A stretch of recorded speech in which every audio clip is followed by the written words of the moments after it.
बिस्मिल्लाहिर्रहमानिर्रहीम फ्रेंड्स, मेरा नाम है ज़ैनुल आबिदीन और आप देख रहे हैं रिसर्च टीवी यूट्यूब चैनल। दोस्तों, विराट कोहली को कौन नहीं जानता होगा। विराट कोहली भारत के मायानाज बल्लेबाज हैं।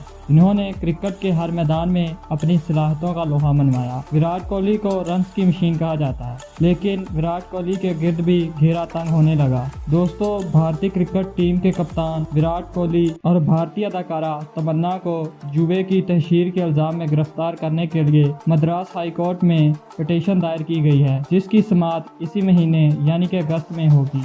वीडियो में मजीद आगे बढ़ने से पहले आपसे गुजारिश है कि अगर आप चैनल पर नए आए हैं तो चैनल को सब्सक्राइब कर लें और साथ ही बेल आइकन को भी प्रेस कर लें। तफसीलात के मुताबिक चेन्नई से तल्लुक़ रखने वाले एक एडवोकेट ने अपनी पिटीशन में ऑनलाइन जुआ कराने वाली एप्लीकेशन पर पाबंदी लगाने पर जोर देते हुए कहा है कि इनकी वजह से नई नस्ल जुए की लत में मुब्तला हो रही है। विराट कोहली और तमन्ना जैसी मारूफ शख्सियात की जानब से इन एप्लीकेशन के इस्तेमाल की तशहीर इसे मजीद दिलफरेब बना रही है और ऐसा करने पर दोनों को गिरफ्तार करके जेल भेजा जाए। पिटीशन की समाअत अगस्त के महीने में ही होगी। वाज़ह रहे कि विराट कोहली भारत के सबसे अच्छे खिलाड़ी हैं। आप लोगों के ख्याल में क्या विराट कोहली को सच में जेल हो जाएगी? अगर इनको सच में जेल हो जाएगी तो इनके कैरियर का क्या होगा?